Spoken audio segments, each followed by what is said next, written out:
Hi ಸ್ನೇಹಿತರೆ, ನಮಸ್ಕಾರ. ನಮ್ಮ ಕಥಾ ಟಿವಿಗೆ ನಿಮಗೆ ಸ್ವಾಗತ. ಸ್ನೇಹಿತರೆ, ನಾವು ಹಿಂದಿನ ಸಂಚಿಕೆಯಲ್ಲಿ ಕವಿಲಪುರ ಕ್ರಾಸ್ ಭಾಗ 8 ನೋಡಿದ್ದೀವಿ. ಕತೆ ಇಲ್ಲಿ ಅದೇ ಮುಂದುವರಿಯುವುದು. ಕತೆ ಇಂಟ್ರೆಸ್ಟಿಂಗ್ ಆಗಿದೆ, ಕೊನೆಯವರೆಗೂ ಕೇಳಿ. ಕತೆ ಬಂದ್ಬಿಟ್ಟು ಕವಿಲಪುರಿ ಕ್ರಾಸ್ ಭಾಗ 9 ಅಂತ. ಪಾಳುಮನೆಯ ಹತ್ತಿರ ಕಾಣುತ್ತಿದ್ದ ಬೆಳಕನ್ನು ನೋಡಿ ರವಿ ಮತ್ತು ದಿನಕರ್ ಅದೇನು ಅಂತ ನೋಡಲು ಮುಂದಾಗ್ತಾರೆ. ದಿನಕರ್ನಿಗೆ ಒಂದು ಕಡೆ ಭಯ, ಆದರೆ ರವಿ ಇದ್ದಾನೆ ಅಂತ ಸುಮ್ಮನಿರ್ತಾನೆ. ಏನು ಮಾಡುವುದು, ಹೋಗುವುದೋ ಬೇಡೋ ಅನಿಸುತ್ತಿದ್ರೂ ರವಿ ರಗಳಿಗೆ ಹೋಗಲಾಗಬೇಕಾಗುತ್ತೆ. ಇಬ್ಬರು ನಿಧಾನವಾಗಿ ಪಾಳುಮನೆ ಕಡೆ ಹೋಗಲು ಶುರು ಮಾಡ್ತಾರೆ. ಅಷ್ಟರಲ್ಲಿಯೇ ಬೆಳಕು ಮಾಯ ಆಗುತ್ತೆ. ಇಬ್ಬರು ಅಲ್ಲೇ ನಿಂತು ಬಿಡ್ತಾರೆ. ಅರೆ, ಎಲ್ಲಿ ಬೆಳಕು ಇಲ್ಲವಲ್ಲ ಅಂತ ಯೋಚಿಸುತ್ತಾ ಇರಬೇಕಾದ್ರೆ ರವಿಯ ಫೋನ್ ರಿಂಗ್ ಆಗುತ್ತೆ. ಅರೆ ಅಭಯ್ ಫೋನ್ ಮಾಡ್ತಿದ್ದಾನೆ, ಬಹುಶಃ ಬಂದಿರಬಹುದು ಎಂದು. ಹೆಲೋ ಅಭಯ್, ಹೇಳು, ಎಲ್ಲಿದ್ದೀಯಾ ಅಂದ ರವಿ. ನಾನು ಕವಿಲ್ಪುರ್ ಕ್ರಾಸ್ ಇಳಿದಿದ್ದೇನೆ, ನನ್ನ ಬಳಿ ಟಾರ್ಚ್ ಇದೆ, ನೀನು ಎಲ್ಲಿದ್ದೀಯಾ ಅಂದ ಅಭಯ್. ನಾನು ಬರುತ್ತಿದ್ದೇನೆ, ಇನ್ನೇನು 15 ನಿಮಿಷ ಅಲ್ಲಿರುತ್ತೇನೆ ಅಂದ. ಓ ಹೌದಾ, ನೀನು ಬರ್ತಿದ್ದೀಯಾ, ಸರಿ ಸರಿ. ಹಾಗಾದರೆ ಈ ಹೆಂಗಸು ಯಾರು, ಬಸ್ ಸ್ಟ್ಯಾಂಡ್ನಲ್ಲಿ ಇರುವಳಲ್ಲ ಅಂದ ಅಭಯ್. ರವಿಗೆ ಒಮ್ಮಿಗ್ಲೇ ಶಾಕ್. ಹೇ, ಏನು ಹೇಳ್ತಾ ಇದೀಯಾ ಅಭಯ್, ಯಾರಿದ್ದಾರೆ ಅಲ್ಲಿ ಅಂದ. ಯಾರೋ ಒಬ್ಳು ಬಸ್ ಸ್ಟ್ಯಾಂಡ್ನಲ್ಲಿ ಹೆಂಗಸು ಕುಳಿತಿದ್ದಾಳೆ ಅಂದ. ಅಯ್ಯೋ ದೇವ್ರೇ, ಇರು, ಈಗಲೇ ಬರುತ್ತೇವೆ ಅಂದ. ರವಿ ಫೋನ್ ಇಟ್ಟು ಕವಿಲ್ಪುರಿ ಕ್ರಾಸ್ ಕಡೆ ಬೇಗ ಬೇಗ ಹೆಜ್ಜೆ ಹಾಕಿದ. ಏನಾಯ್ತು ರವಿ ಅಂತ ದಿನಕರ್ ಹೇಳಿದ. ಹೇ, ಬೇಗ ನಡಿ, ನನ್ನ ಫ್ರೆಂಡ್ ಬಂದು ಆಗಿದೆ, ಅವನು ಕಾಲ್ ಮಾಡಿದ್ದು, ಅಲ್ಲಿ ಯಾರೋ ಹೆಂಗಸು ಇದ್ದಾಳೆ ಅಂದ. ಅಯ್ಯೋ ಹೌದಾ, ದೇವ್ರೇ, ಮೋಹಿನಿ ಇರಬೇಕು, ನನ್ಗಂತೂ ಭಯ ಆಗ್ತಾ ಇದೆ ಅಂದ ದಿನಕರ್. ಹೇ ಸುಮ್ಮನೆ ಬಾ ನನ್ನ ಜೊತೆಗೆ, ನಾನಿದ್ದೀನಿ ಅಲ್ವಾ ಅಂದ ರವಿ. ಇಬ್ರು ವೇಗವಾಗಿ ಹೆಜ್ಜೆ ಹಾಕುತ್ತಾ ಕವಿಲಪುರಿ ಕ್ರಾಸ್ನ ತಲುಪ್ತಾರೆ. ಬಸ್ ಸ್ಟ್ಯಾಂಡ್ನಲ್ಲಿ ಯಾರೋ ಕುಳಿತಿರುವಂತೆ ಕಂಡು ಲೈಟ್ ಹಾಕಿದ ರವಿ. ಅರೆ ಅಭಯ್, ಬಾ ಅಂದ ರವಿ. ಸರಿ, ಅದೇನೋ ಫೋನ್ನಲ್ಲಿ ಯಾರೋ ಬಸ್ ಸ್ಟ್ಯಾಂಡ್ನಲ್ಲಿ ಯಾರೋ ಹೆಂಗಸು ಇದ್ದಾರೆ ಅಂದೆ. ಅಯ್ಯೋ, ಇಷ್ಟೊತ್ತು ಇಲ್ಲೇ ಇದ್ದಳು, ಈಗ ತಾನೇ ಅವಳು ಮನೆ ಕಡೆ ಹೋದಳು ಅಂದ ಅಭಯ್. ವಾಟ್, ನೀನು ಏನು ಹೇಳ್ತಾ ಇದೆಯಾ? ಈ ರಾತ್ರಿ ಯಾರಾದರೂ ಹೆಂಗಸು ಒಬ್ಬರೇ ಬರ್ತಾರೆಯೇ? ನಿನಗೆ ಅಷ್ಟು ಗೊತ್ತಾಗ್ದಿಲ್ವಾ? ನೀನು ಕೇಳಲೇ ಇಲ್ವಾ ವಿವರವಾಗಿ ಅಂದ ರವಿ.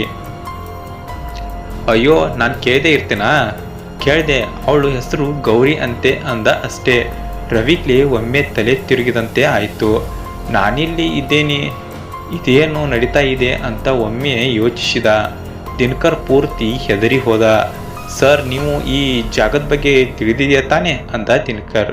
ಹಾಂ, ಸ್ವಲ್ಪ ಗೊತ್ತು, ರವಿ ಹೇಳಿದ. ಮತ್ತೆ ನ್ಯೂಸ್ನಲ್ಲಿ ಕೂಡ ಕೇಳಿದ್ದೇನೆ ಅಂದ. ಈ ಜಾಗದ ಬಗ್ಗೆ ಅಭಯ್ ಹೇಳ್ತಾನೆ.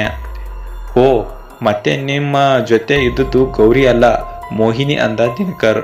ವಾಟ್ ಅಂದ ಅಭಯ್. ನಿಮ್ಮ ಸ್ನೇಹಿತ ರವಿಯನ್ನು ಕೇಳಿ, ಅವನ ಕತೆ ಹೇಗಿದೆ ಅಂತ ಅಂದ ದಿನಕರ್. ರವಿ ಏನಾಯ್ತು ಹೇಳು ಅಂದ ಅಭಯ್. ಸರಿ, ಈಗಲೇ ತುಂಬ ಹೊತ್ತು ಆಗಿದೆ, ನಡಿ, ಮೊದಲು ನಡೀತಾ ಕತೆ ಎಲ್ಲ ಹೇಳ್ತೀನಿ ಅಂದ ರವಿ. ಮೂವರು ಮನೆ ಕಡೆ ದಾರಿ ಹಿಡಿತಾರೆ. ರವಿ ಇಷ್ಟು ದಿನ ನಡೆದ ಎಲ್ಲ ಕತೆಗಳನ್ನು ಅಭಯ್ಗೆ ವಿವರವಾಗಿ ಹೇಳ್ತಾನೆ. ಕತೆ ಕೇಳುತ್ತಾ ಕೇಳುತ್ತಾ ಪಾಳುಮನೆ ಹತ್ತಿರ ಬಂದಾಗ ರವಿ ಬೆಳಕು ಬಿಟ್ಟು ಪಾಳುಮನೆ ಕಡೆ ಅಭಯ್ಗೆ ತೋರಿಸಿ ಹೇಳ್ತಾನೆ. ನೋಡು, ಇದೇ ಆ ಮನೆ, ನೀನು ಫೋನ್ ಮಾಡಿದಾಗ ಇಲ್ಲೇ ಇದ್ದೆ, ಅಲ್ಲೇನೋ ಬೆಳಕು ಇತ್ತು, ಆದರೆ ಈಗ ಅದು ಇಲ್ಲ ಅಂದ ರವಿ. ಸರಿ ಸರಿ ಬಿಡು ಅಂದ ಅಭಯ್. ದಿನಕರ್ನ ಎಲ್ಲ ಮಾತುಗಳನ್ನು ಕೇಳಿಸಿಕೊಳ್ಳುತ್ತಾ ನಡೀತಾ ಇದ್ದ. ಈಗ ಏನೋ ಬೇಗ ಹೋಗಿ ಮಲಗೋಣ ಅಂತ ಮನೆ ಹತ್ತಿರ ಬಂದು ನಿಧಾನವಾಗಿ ಬಾಗಿಲು ತೆರೆದು ಮೂವರು ಹೊರಗೆ ಜಗಲಿಯಲ್ಲಿ ಮಲಗಿಬಿಟ್ರು. ಬೆಳಿಗ್ಗೆ 7 ಗಂಟೆ ಸಮಯ. ದಿನಕರ್ನ ತಾಯಿ ಕರೆದರು. ಎಲ್ಲ ಒಳಗೆ ಬಂದರು. ಅರೆ, ಇದು ಯಾರು ಅಂದರು. ಈಗ ದಿನಕರ್ನಿಗೆ ಅನಿವಾರ್ಯವಾಗಿ ನಿನ್ನೆ ರಾತ್ರಿ ಆಗಿದ್ದ ವಿಷಯವನ್ನೆಲ್ಲ ಹೇಳಿ, ಇವನು ರವಿ ಸ್ನೇಹಿತ, ಅವನ ಕರ್ಕೊಂಡು ಬಂದ್ವಿ, ನಿಮಗೆ ಹೇಳಿದ್ರೆ ಎಲ್ಲಿ ಬೈತಾರೋ ಅಂತ ಹೇಳಿಲ್ಲ ಅಂದ ದಿನಕರ್.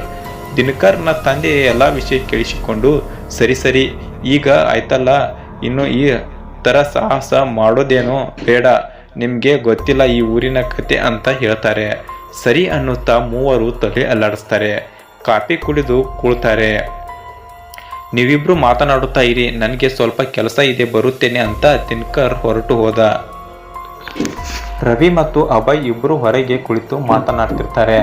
ರವಿ ಯಾವುದೇ ಕಾರಣಕ್ಕೂ ನಾನು ಪತ್ತೇದಾರ ಅನ್ನುವ ವಿಷಯ ಇಲ್ಲಿ ಯಾರಿಗೂ ತಿಳಿಯಬಾರದು ಅಂತ ಹೇಳಿದ ಅಭಯ್. ಓಕೆ, ನಾನೇನು ಹೇಳುವುದಿಲ್ಲ ಅಂದ ರವಿ. ನಾನು ಬಂದು 3 ದಿನ ಅನೇಕ ಅನುಭವ ಆಯಿತು ಅಂದ ರವಿ. ಒಂದಿಷ್ಟು ಕತೆ ನಿನ್ನೆ ರಾತ್ರಿ ಹೇಳಿದ್ನಲ್ಲ ಅಂದ ರವಿ. ಹಾ ಹೌದು, ನೀನು ಹೇಳೋದು ಕೇಳಿದ್ರೆ ಇದೊಳ್ಳೆ ವಿಚಿತ್ರ ಸಂಗತಿ ಅನಿಸುತ್ತಿದೆ. ನನಗೆ ಈ ಮೋಹಿನಿ ಇರೋದೇ ನಿಜನಾ ಅಂತ ಅನುಮಾನ ಆಗುತ್ತಿದೆ ಅಂದ ಅಭಯ್. ನಾನು ಮೊದಲು ಹಾಗೆ ಅಂದ್ಕೊಂಡಿದ್ದೆ, ಆದರೆ ನಡೆದ ಘಟನೆಗಳಿಂದ ನಾನು ಭಯಗೊಂಡಿದ್ದೇನೆ ಅಂದ ರವಿ.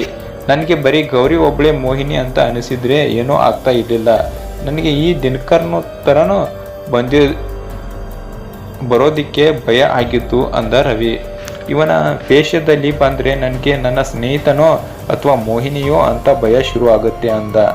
ನಿನ್ನೆ ರಾತ್ರಿ ಆದರೂ ಅಷ್ಟೇ ಅವನೇ ದಿನಕರ್ ನಿಜವಾದವನು ಅಂತ ಗೊತ್ತಾದ ಮೇಲೇ ಅವನ ಜೊತೆಗೆ ಹೊರಟಿದ್ದು ಅಂತ ಹೇಳಿ ನಗ್ತಾನೆ ರವಿ. ನನಗೇನೋ ಅನುಮಾನ ಇದೆ, ಆದರೂ ನಿನಗೆ ಯಾವುದೇ ತೊಂದರೆ ಆಗಿಲ್ಲ ಅಂತಿ. ಬೇರೆಯವರಿಗೆ ತುಂಬ ಹೆದರಿಸಿ ಕೆಲವರು ಸತ್ಯ ಹೋಗಿದ್ದಾರೆ ಅಂತ ನ್ಯೂಸಲ್ಲಿ ನೋಡಿದ್ದೇನೆ.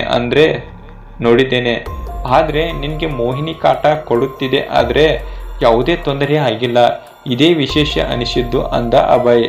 ಹೌದು, ನನಗೂ ಭಯ ಆಗಿದೆ ಹೊರತು ಬೇರೆ ತೊಂದರೆ ಆಗಿಲ್ಲ ಅಂದ ರವಿ. ಸರಿ, ನಾನು ಬಂದಿದ್ದೇನಲ್ಲ, ನೋಡುತ್ತೇನೆ ಬಿಡು ಅಂದ ಅಭಯ್. ಒಳಗಿನಿಂದ ದಿನಕರ್ನ ತಾಯಿ ತಿಂಡಿಗೆ ಕರೆದರು. ಇಬ್ಬರು ಒಳಗೆ ಹೋಗಿ ಕುಳಿತರು. ತಿಂಡಿ ಮುಗಿಸಿ ಕುಳಿತರು. ಅದೇ ಹೊತ್ತಿಗೆ ಯಾರೋ ಕೂಗಿದ ಶಬ್ದ ಕೇಳಿಸಿತು. ಇಬ್ರು ಹೊರಗೆ ಓಡಿ ಬಂದ್ರು. ಅರೆ, ದಿನಕರ್ನ ಧ್ವನಿ ಇದ್ದ ಹಾಗೆ ಇದೆಯಲ್ಲ ಅಂತ ಇಬ್ರು ಧ್ವನಿ ಕೇಳಿದ ಕಡೆ ಓಡಿದರು. ಅಯ್ಯೋ, ನನ್ನನ್ನು ಬಿಟ್ಟು ಬಿಡು ಅಂತ ಕೂಗಿಕೊಳ್ಳುತ್ತಿದ್ದ ಧ್ವನಿ ತೋಟದ ಕಡೆಯಿಂದ ಬರುತ್ತಿದೆ ಅಂತ ಅಂದ ರವಿ. ಹೌದು ಅಂತ ಇಬ್ರು ತೋಟದ ಕಡೆಗೆ ಓಡಿದರು. ಹಾಗೆ ತೋಟದ ಒಳಗೆ ಹೋದ್ರೆ ಧ್ವನಿ ಕೇಳಿದ ದಿಕ್ಕು ಮುಂದೆ ಮುಂದೆ ಹೋಗ್ತಾನೆ ಇತ್ತು.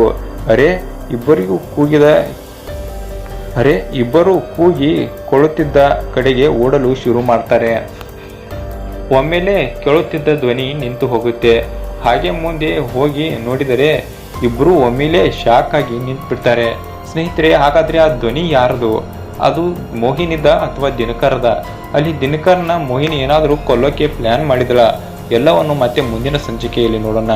ಕತೆ ಮುಂದುವರಿಯುವುದು. ಕತೆ ಇನ್ನು ಮುಂದೆ ಕುತೂಹಲಕಾರಿಯಾಗಿದೆ, ಕೊನೆಯವರೆಗೂ ಕೇಳಿ. ಇನ್ನೂ ಇಂಥ ಹೆಚ್ಚಿನ ಕಥೆಗಳಿಗಾಗಿ ನಮ್ಮ ಚಾನೆಲ್ನ ನೋಡ್ತಾ ಇರಿ ಮತ್ತು ಸಬ್ಸ್ಕ್ರೈಬ್ ಮಾಡ್ಕೊಳ್ಳಿ. ಮತ್ತೆ ಮುಂದಿನ ಕಥೆಯಲ್ಲಿ ಸಿಗೋಣ. ನಮಸ್ಕಾರ.